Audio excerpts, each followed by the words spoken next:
Okay. So, para safe ang paglabas sa ganitong parking, papunta tayo sa kaliwa. Yung puwetan nito, lagpas mula sa balikat, then todo mo naman na bela mo. Okay? Ganun lang siya kasimple. Pero tingin ka muna din sa kanan na. Okay. So, make sure na nalagpas ang balikat. Then, todo. Yes, no?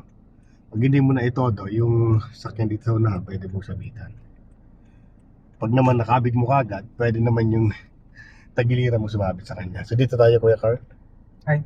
Yan, hanap tayo dito ng mapaparatingan. Okay. Yan, hanap tayo ng okay tayo nito. Ito, parang bakante ano. Ito mo, bakante ba? Tingnan natin. Sige.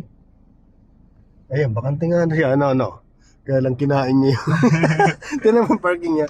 Kinain. Ayan o. So wala siyang guhit. So alanganin tayo. Doon na lang tayo. Sa Mayred. Yes po, ano. So ang tatapatan mo ng balikat, yun na doon sa may poste. Okay. So yun muna, step 1 muna tayo. Okay, then todo manibela mo dito.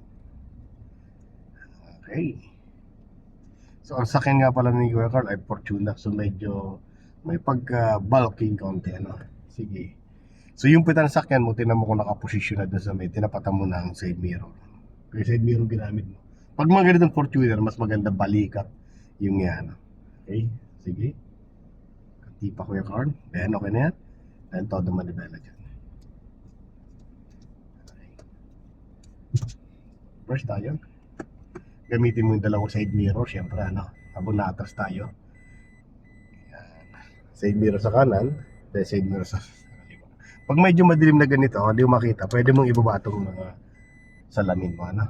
Okay? Tingin dito, Kuya Carl. So hindi pa nalabas, no? Although malayo pa naman, sige, atras ka pa.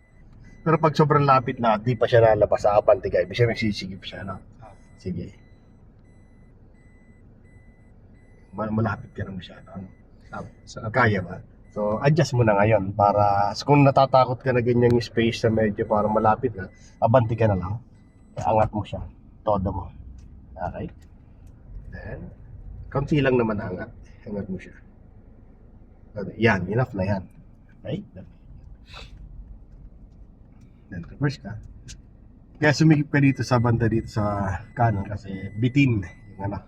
O, tingnan mo yung dalawang side mirror mo. Sa guhit ka naman babasa ngayon.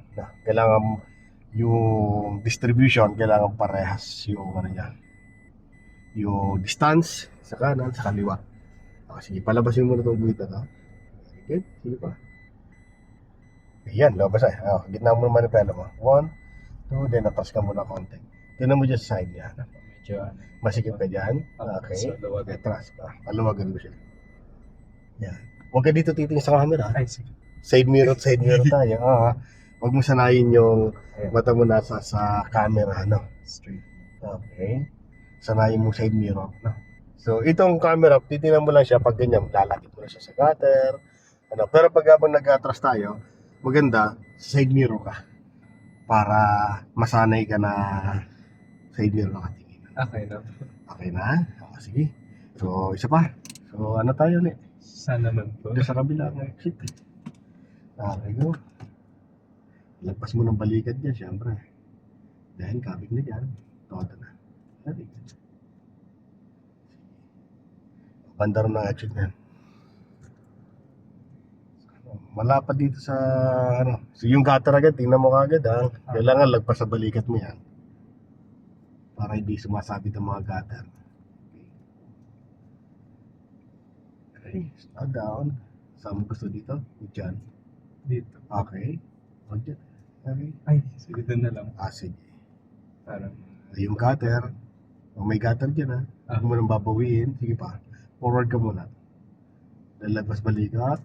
Sige, lagpas mo muna. Huwag mo totodo muna. Kailangan lumagpas siya sa balikat mo.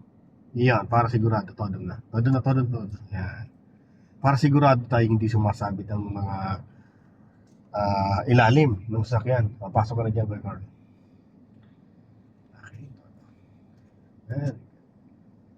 Okay, so hanap ka na mapaparadahan mo dyan. dyan na lang. Ay, Sige, doon tayo sa maganda sa may pagitan ng dalawang sasakyan. tingnan ko po. Ito sa pagitan ng dalawang sasakyan. Okay. So lapitan mo muna siya. Okay. Yan. Okay, slow down ka.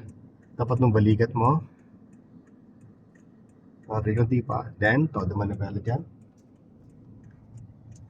Okay, so alalay lang. Tingnan mo kung naka-align na yung puta na sakyan mo dito. So, tinapatan mo ng balikat. Okay, stop.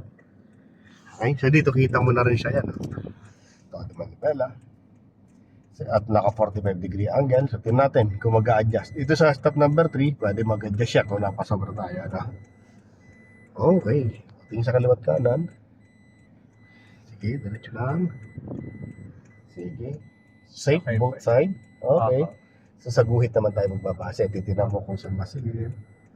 Ayan, hintay mo lang siguro yung pumantay. Ano? Opo. Okay. Diba? Iyon. Kunti pa. Iyon. Very good. Perfect parking. Kuya Carl. Okay.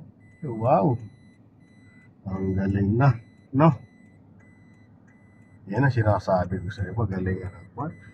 Sige, hanggang starter na lang.